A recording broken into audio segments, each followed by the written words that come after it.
की बैठक हुई, उसमें भारतीय जनता पार्टी के कई पार्षदों के द्वारा नगरपालिका के अंदर चल रही अनैतिक नीतियाँ, भ्रष्टाचार और ज़मीन घोटाले, हड़किया खाल में हो रही अवैध खेती, गंदे पानी को लेकर, नामांतरण को लेकर हर मामले में हर पार्षद ने मामला उठाया। तो इससे आप साफ देखिए कहाँ कहाँ तक पूरे नगरपालिका में भ्रष्टाचार चल रहा है। सबसे बड़ी बात यह है कि नगरपालिका अध्यक्ष जी सिर्फ अपने आप को ईमानदार तो बताती है, लेकिन वो क्या कहती है कि मैं दिखवाती हूँ, विचार करती हूँ, हमने देखा है, हमने इस पर करा है, इसको तुरंत हम इस पर संज्ञान लेंगे, मेरे विचार में नहीं आया, मुझे जानकारी नहीं थी। तो ये जमे जमाए विचार, उनके जमजमाए शब्द हैं जिसके कारण वो जनता को भी मूर्ख बनाते हैं। मेरा कहना है कि नगरपालिका अध्यक्ष के 2.5 साल निकल गए हैं।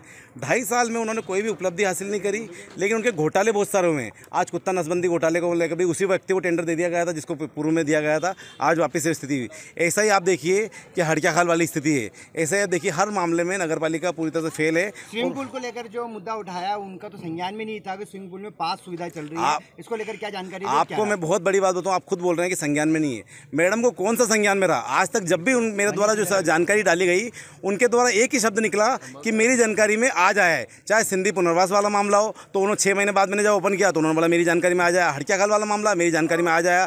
स्कीम नंबर 34-36 का घोटाला हो तो बोले मुझे जानकारी नहीं है। तो हर चीज़ में अपने आप को पल्ला झाड़ने से मतलब तो आप मुखिया हो, आप नेतृत्व करता हो, आपको नगरपालिका में क्या क्या भ्रष्टाचार चल रहे हैं और क्या क्या काम हो रहा है आपको सबकी जानकारी होनी चाहिए, और है भी सही। लेकिन आप सिर्फ जनता को मूर्ख बनाते हो। और जो विरोध करता है, चाहे मैं नेता प्रतिपक्ष के रूप में विरोध करता हूं, तो सबसे बड़ी दुश्मनी तो उन्होंने मुझसे पाल रखी है कि ये मामले क्यों उठाते हैं, ये मुद्दे क्यों उठाते हैं, जबकि उनको अपने ऊपर झांकना चाहिए, अपने अंदर झांकना चाहिए कहाँ हम लोग फेल हो रहे हैं और ये चीज़ नहीं कर पा रहे, इसलिए नगरपालिका पूरी तरह से फेल है। बांध को लेकर आप लोग किस तरह का कदम उठाएंगे? जाजू सागर बांध को लेकर हमने उसी दिन पत्र कलेक्टर को लिखा, अखबारों में समाचार दिया कि जीरन तहसीलदार के द्वारा नोटिस दिया गया। वो किस हैसियत से दिया गया? नगरपालिका की भूमि है, 2500 बीघा जमीन है। 2500 बीघा जमीन अगर नगरपालिका की जमीन को जीरन तहसीलदार नोटिस दे रहा है तो नगरपालिका क्या कर रही है, सीएमओ क्या कर रहा है? तो ये कहीं ना कहीं ऐसा लगता है कि ये लोग मिलीजुली सरकार है। आपकी ज़मीन को दूसरे लोग दे रहे हैं। पहले भी बीच में भी सौर ऊर्जा प्लांट को लेकर एक मामला उठा था और वो यहाँ आए भी थे, उन्होंने सीएमओ, कलेक्टर और नगरपालिका अध्यक्ष से बात भी करी थी।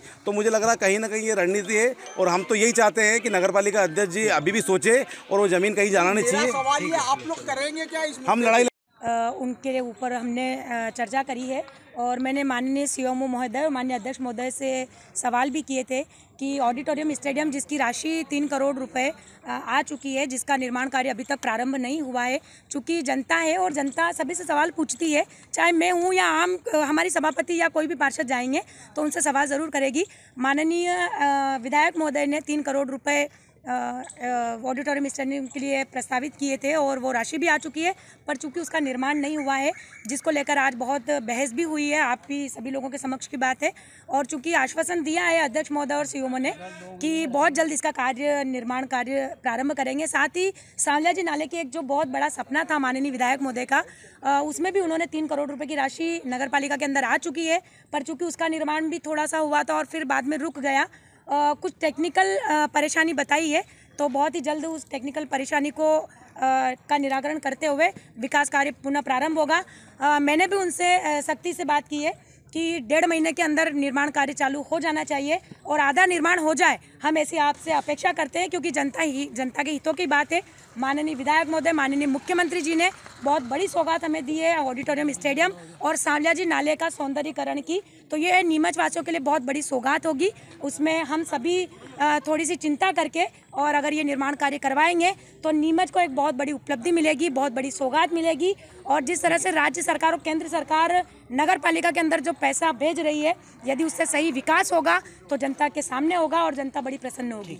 बहुत अच्छे विषय थे जो सर्वसम्मति से पास भी हुए, लेकिन मुख्य विषय मैंने नीमच सिटी के उठाए हैं। एक तो जिसमें नीमच सिटी का पूरा डामरीकरण का काम बाकी है, जो बहुत समय से हो जाना था, शायद मेरे हिसाब से विधानसभा चुनाव पहले हो जाना था, पर अभी तक हुआ नहीं और पूरे नीमच सिटी के व्यापारी रहवासी बहुत बुरे तरीके से परेशान है। तो मैंने उस विषय को मुख्य रूप से आज उठाया है कि मैंने कहा नीमच सिटी के 2 बड़े काम है। एक इंदिरा नगर की 7-8 हज़ार की पॉपुलेशन है जो दोनों रोड निर्माण से संबंधित है, तो उनके विषय में मैंने आज यहाँ पे सवाल उठाया। तो मेरे को आश्वासन दिया गया है कि इसी महीने की 30 तारीख तक ये काम चालू हो जाएंगे।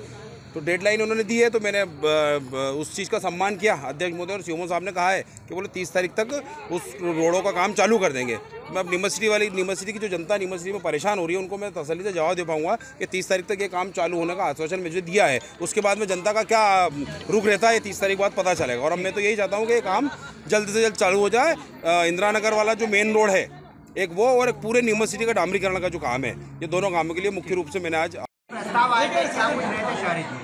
देखिए 19 प्रस्ताव हैं इसके अंदर, और जो हमारे अधिकारी कर्मचारी संविदा अनुकंपा वाले उनको जो हम बढ़ाते हैं आगे 89 दिवस पे वो हमने बढ़ाए हैं उनको।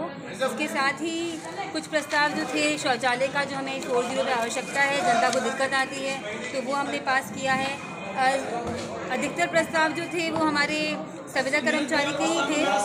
एक हमारा नगर पालिका की योजना में हमने इकोनॉमिकली वीक सेक्शन जो रहता है उसमें एक जनने को आवंटन हुआ है, वो एक प्रस्ताव पास हुआ है। तरण पुष्कर पे हमारे यहाँ पर जो 5 लाइफ गार्ड रहते हैं उनका हमने प्रस्ताव पास किया है। श्याम द्वार जो है, तोरण द्वार, जो एक बहुत सुंदर नीमच में बन के तैयार होने वाला है, जिसके लिए हमसे नगर पालिका से NOC चाहिए गई थी, तो आज उसके लिए वो प्रस्ताव भी पास हुआ है। तो शाम प्रेमियों के लिए खुशखबरी है कि वहाँ पर एक सुंदर सा शाम द्वार बन के तैयार होगा। कुछ जो प्रस्ताव है वो जो कि एक जैन दिवाकर अहिंसा सर्कल का बगाना में एक जो मार्ग नाना भैया राम नारायण अहीर के नाम पे जिनका नाम रखा जाना था, और साथ ही ब्रह्मा कुमारी आश्रम के बाहर भी एक पीस का एक सिम्टम के हिसाब से एक चौराया बनना था, उसके लिए भी परिषद से स्वीकृति नहीं, अभी उसको आगामी किया गया है, क्योंकि परिषद द्वारा ऐसी मांग की जा रही है कि सारे ही समाजों का काम जो है वो एक साथ आए। तो हम कोशिश करेंगे कि अगली बार और भी समाज की जो भी रिक्वायरमेंट है उनके अनुसार भी हम और मुद्दे जो हैं अगली बार लेकर आएंगे। तरुण सागर जो यहाँ पे तरुण सागर जो स्विमिंग पूल है इसको लेकर बातचीत उठी, आम लोगों के लिए भी खुले, ऐसे में आपके भी संज्ञान में कर्मचारियों ने लाया गया था, आपने कहा वो आम लोगों के लिए बल्कि VIP पासेस है, इसको लेकर क्या तैयारी रहेगी और आगामी क्या रहेगा? देखिए, जो आप ये शब्द यूज़ कर रहे हैं VIP पासेस, ये शब्द आप लोगों का दिया हुआ है। वहाँ पर पास सिस्टम बहुत सालों से चल रहा है, और इसलिए चलता है क्योंकि नगर पालिका द्वारा वहाँ पर संचालन तो किया जाता है, पर लोगों की गिनती कैसे की जाए, वहाँ पर कौन आ रहा है कौन जा रहा है, और उसके साथ अभिभावक है कि नहीं, क्योंकि वो बहुत गहरा है, उसके अंदर पहले भी एक हादसा हो चुका है। तो अभी भी परिषद में यही चर्चा हुई कि अगर हम इसको खोलते हैं तो एक मिनिमम कॉस्ट जो है, एक मिनिमम फीस हम लेंगे, उसमें शर्तें भी रहेगी कि साथ में अभिभावक आए। उसमें हम लोग चाह रहे हैं कि 3 स्लॉट अलग अलग बन जाए, ताकि महिलाओं के लिए एक अलग टाइम स्लॉट दिया जाए, बच्चों के लिए जो एक छोटी एज ग्रुप के लिए उनके लिए अलग स्लॉट दिया जाए। अगर हम इसको ओपन कर देते हैं सबके लिए, और अगर वहाँ पर भीड़ आती है, एक साथ 100-200 जने आते हैं, तो जो हमारे 5 बॉडीगार्ड हैं अगर वो ध्यान नहीं रख पाते हैं तो हादसा होने की संभावना वहाँ पर है। जाजू सागर बांध को लेकर आप क्या कहेंगे, उसको लेकर? देखिए, वहाँ पर भी पहले बहुत सालों से वहाँ पर जैसे 40-50 सालों से वहाँ पर जो दिक्कतें हैं, अवैध खेती आ रही है, तो मेरे ही द्वारा जब दिनेश जी जैन कलेक्टर थे और मैंने लगातार पत्राचार करा था और वहाँ पर कार्रवाई हुई थी, वहाँ से जो भी अवैध खेती कर रहे थे उनके खिलाफ मैंने कार्रवाई करवाई है। इस बार भी जो नए हमारे सर आए कलेक्टर सर हिमांशु जी चंद्रा, उनको मैंने पत्र लिख दिया है, और मैंने जीरण जो तहसीलदार है उसके खिलाफ भी उचित कार्रवाई करने के लिए उसमें पत्र में लिखा है, क्योंकि वो अधिकार क्षेत्र जो है जीरण कलेक्टर साहब के अधिकार क्षेत्र में है, तो वहाँ पर वो उचित कार्रवाई जरूर करेंगे।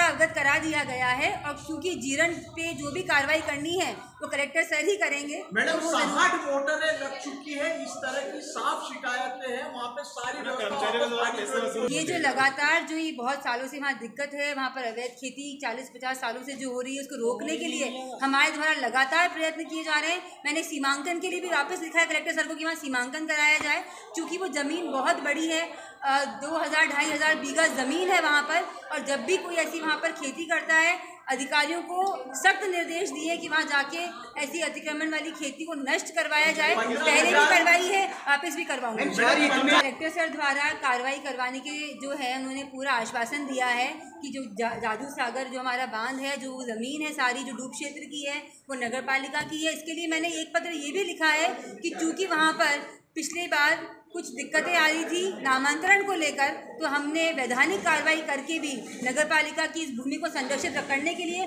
मैंने सीएमओ को और कलेक्टर साहब को लिखा है कि वहाँ पर हम वैधानिक कार्रवाई करेंगे, लेकिन नगर पालिका की जमीन सारी सुरक्षित रहे। ये बताएं मैम, शहर हित में निर्देश दे दिए मैम, ये बताएं शहर हित में आगामी क्या तैयारी है, कौन सी बड़ी सौगात है शहर को लेकर, आपका आगामी विजन क्या है शहर? देखिए, अभी 4 महीने से हमारे क्योंकि डामरीकरण के कार्य बंद थे, बारिश का मौसम था, फिर दिवाली की वजह से हम लोगों ने आगे काम नहीं चल रहा है, क्योंकि अगर रोड खुद जाता है तो जनता को दिक्कत आती है। अब दिवाली के बाद हम लोगों ने यहाँ अधोसंरचना, कायाकल्प, सारी योजनाओं के काम शुरू हो गए हैं। 2-3 दिन से काम चल रहे हैं। जगह जगह आप देखेंगे शहर में नया सड़क बनने वाली है, नए रोड, चौड़ीकरण हो रहा है। नगर पालिका में पहली बार हम लोग चौड़ीकरण करा के पूरे शहर का इंफ्रास्ट्रक्चर अच्छा करने के लिए, नीमच को स्मार्ट शहर बनाने के लिए हम लोगों ने ये एक ऐतिहासिक पहल की है चौड़ीकरण को लेकर। रोड पे जो भी पार्षद ने देखिए, साविया सेठ मंदिर को लेके वहाँ पर जो साविया सेठ के नाले का जो कार्य था, उसके लिए लगातार मैंने पत्राचार भी किया है, लिखा भी है। वहाँ पर दिक्कतें जो आ रही थी, ठेकेदार और जो अधिकारी थे उनके बीच में जो भी विवाद था, उसके लिए भी मैंने पत्र लिख के मीटिंग बुलाई है, पहले भी बुलाई गई थी। और वहाँ के जो विवाद को समाप्त करने के लिए सीएम साहब को सख्त निर्देश दिए हैं कि वो समाप्त करके जो भी दिक्कतें हैं उसको काम करवाएं आगे। इंडोर स्टेडियम के लिए मैं आपको बताना चाहूँगी कि उसके लिए भी हम लगातार प्रयास कर रहे हैं। पहले वहाँ अतिक्रमण था, उसकी कार्रवाई हमने करवाई। उसके बाद वहाँ पर जो कार्य का लेआउट था वो गलत लगा हुआ था, तो तत्कालीन जो अधिकारी कर्मचारी हैं उनके लिए मैंने पत्र लिख के दिया है कि गलत लेआउट लगा दिया जाता है, ताकि उसकी वजह से काम नहीं हो पाता। हम भी ये चाहते हैं कि जल्द से जल्द इंडोर स्टेडियम बन के तैयार हो, जनता को समर्पित हो। उसके लिए हमारे ही द्वारा प्रयास करके वापस नया लेआउट लाया गया है, नया काम करवाया गया है, नई पॉलिटेक्निकल कॉलेज से सील छप्पे लगवाए गए हैं और नया उसमें एस्टीमेट बना के रिवाइज करके वापस टीएस हमने मंगवाई है और हमारे द्वारा ठेकेदार को काम करने के लिए भी सूचना दे दी गई है।